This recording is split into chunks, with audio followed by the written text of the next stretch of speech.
Nagbebenta ka ng siopaw sa halagang 10,000 piso bawat isa. Iniisip ng lahat na nababaliw ka na siguro sa pera. Ang hindi nila alam na lulugi ka pa nga sa pagbebenta mo.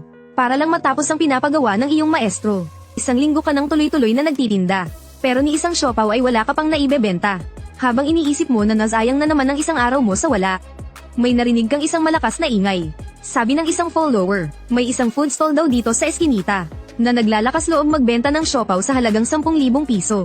Tingnan natin ngayon, kung anong klaseng siopaw ang pinresyohan ng 10,000 piso. Nang marinig mo yon napatingin ka. Nakita mo ang isang matabang lalaki na nakatayo sa harap ng iyong pwesto. Tumingala siya para tingnan ang signboard at saka nagtanong, "Boss, itong siopaw mo ba ay may karne ng dragon? O kaya kapag kinain ko to hindi na ko tatanda at mamamatay? Bakit nagkakahalaga ng 10,000 piso ang siopaw na to?"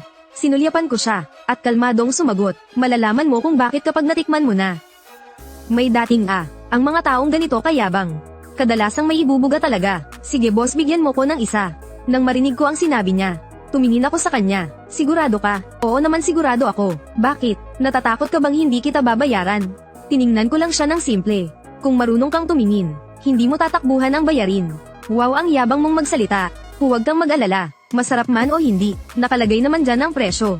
Bibilhin ko yan base sa presyo na nakasulat. Kung palpak man to, ituturing ko na lang na malas ako.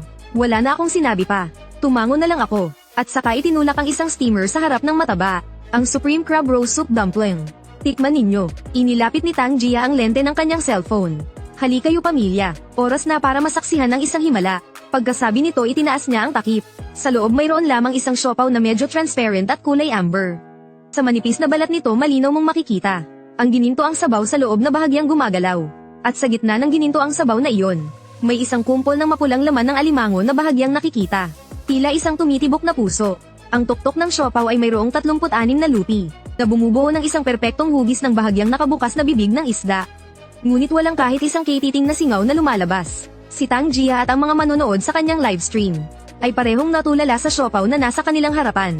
Hindi ito pagkain. Isa itong obra maestra. Totoo ba yung balat na yan? Bakit parang kasing linaw ng isang lobo? HMP, maganda nga ang itsura. Baka naman gawa lang yan sa kung anong pandikit o kemikal. Sa panahon ngayon maraming teknolohiya at kung ano-anong kemikal HMP. Sabi niya habang iaabot na sana ang kamay para kunin at tikman ito. Agad ko siyang pinigilan. Tapos ay kumuha ako ng isang napakanipis na straw.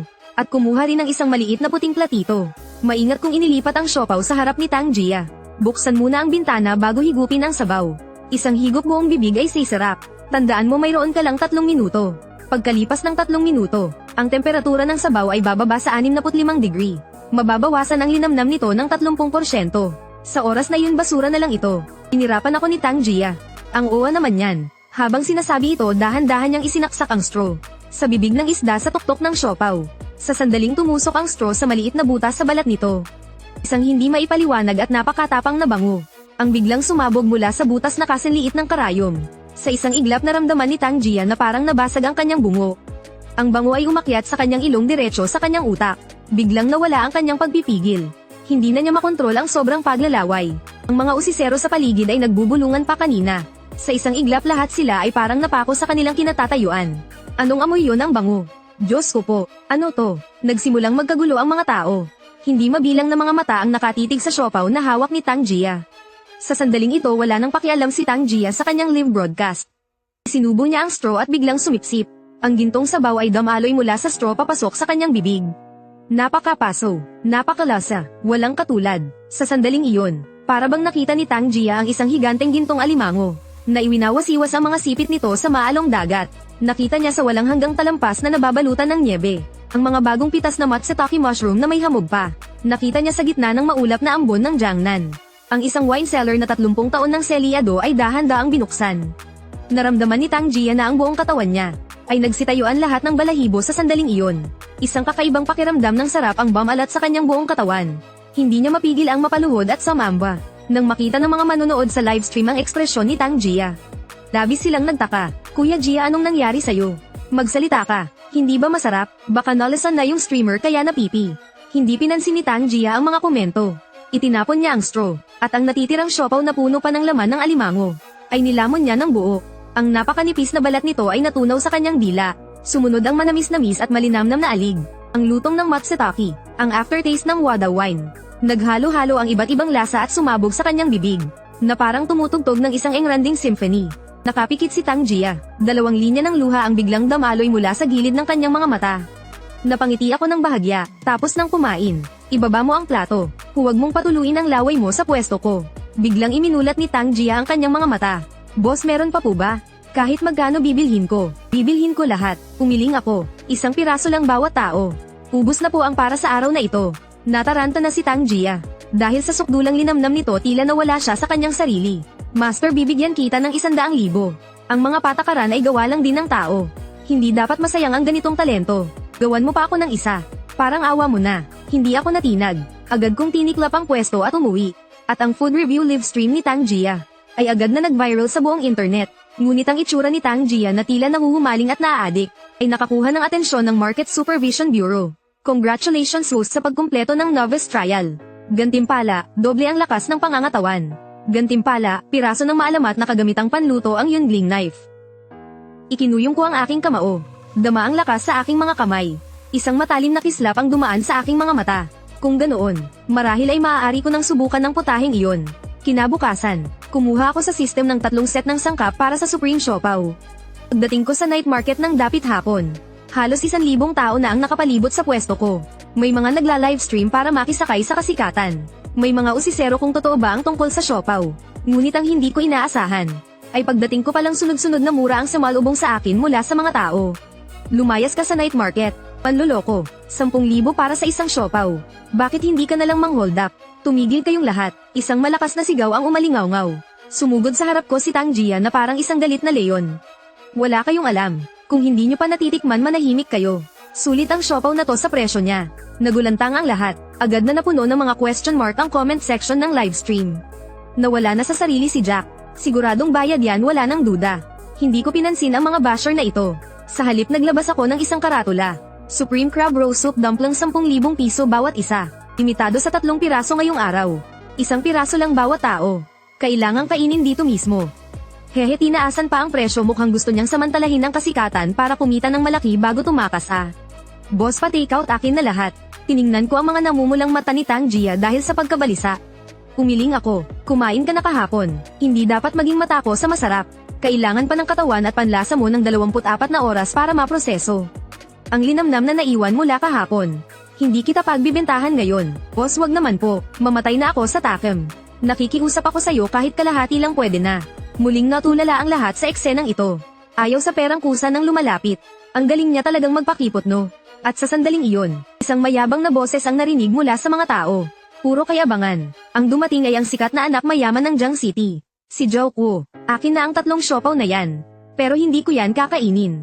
Binili ko yan para ipakin sa aso ko. Gusto kong ipakita sa lahat na itong siopaw na nagkakahalaga ng 10,000. Kahit aso ay pandidirian. Sabi niya sabay sipol. Isang mabangis na Rottweiler ang tumalon mula sa kotse. Nagtawanan at naghiyawan ang mga tao. Galing mo, Zhao. Nakatanggal ng inis model. Ganito dapat siya sampailan sa mukha.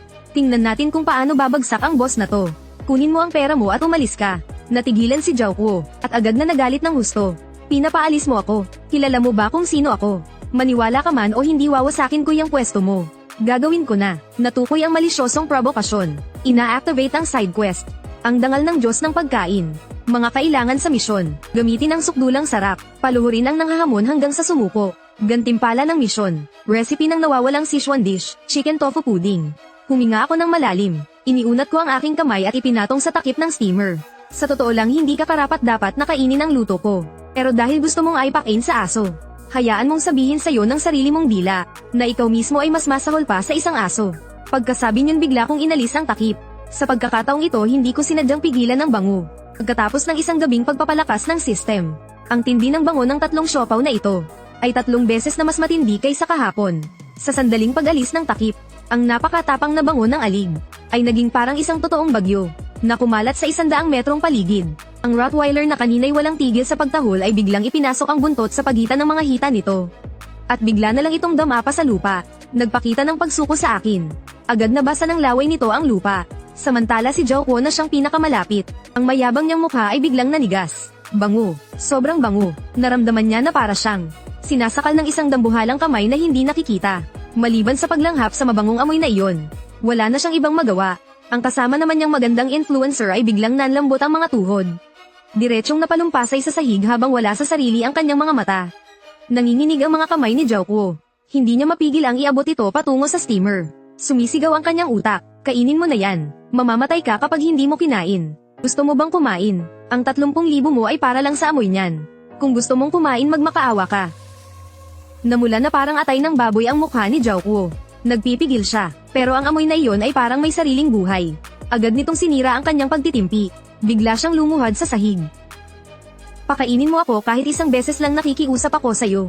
Natahimik ang lahat. Mabait. Sige kumain ka na. Itinulak ko ang siopaw sa harap niya. Tandaan mo, mayroon ka lang 3 minuto. Ang lasa nito ngayon ay nasa 100. Bawat minutong lumilipas mababawasan ito ng 10. Hindi na napigilan ni Zhaokuo ang sarili. Ibinuka niya ng malaki ang kanyang bibig. At kumagit siya ng 1 beses. Sumabog sa bibig niya ang nagiinit na gintong sabaw. Agad na nanlaki ang mga mata ni Zhaokuo. Sa sandaling iyon naramdaman niyang tila umakyat sa langit ang kanyang kaluluwa. Hindi ito basta-bastang siopaw. Malinaw na ito ay ang pinagsama-samang kabundukan, ilog at karagatan. Ang mga taon at panahon. Lahat ay pinagsama-sama at binalot sa isang manipis na balat ng harina. Puno ng pagkain ang bibig ni Zhaokuo. Umuungol siya nang hindi maintindihan. Hindi niya man lang namalayan na puno na pala ng luha ang kanyang mukha. Inilabas niya ang kanyang dila. Wala nang pakialam sa kanyang itsura, desperado niyang dinilaan ng papel. Para sa natitirang patak ng mantika ng alimango sa tray. Nagkagulo ang mga manonood sa live stream. Siguradong scripted ito. Pati si Young Master Zhao lumuhad. Magkano kaya ang binayad sa kanya? Saturday. Hindi ako maniniwala maliban na lang kung patitikiman mo rin ako. Tingnan niyo ang ekspresyon ni Zhaokuo. Hindi kayang ay-arte ang ganoong klase ng ekspresyon. Lasing na talaga siya sa bango. Pero ang nakapagtataka, sa sandaling ito para bang sinapian si Zhaokuo. Bigla niyang niyakap ang hita ko. Lolo, gusto ko pa po. Magbabayad ako ng 1 milyon. Ipagbili mo na sa akin yang 2. Sakto namang, may isang grupo ng mga taong nakauniforme ang pumasok. Ang nangunguna ay isang lalaking nasa katanghaliang gulang. Seryoso niyang inilabas ang kanyang ID. Ako si Zhang Taimian mula sa ahensya ng pangangasiwa sa merkado. Sino ang may-ari ng pwesto? Pinaghihinalaan namin na ang iyong siopaw ay may halong droga na nagdudulot ng guni-guni.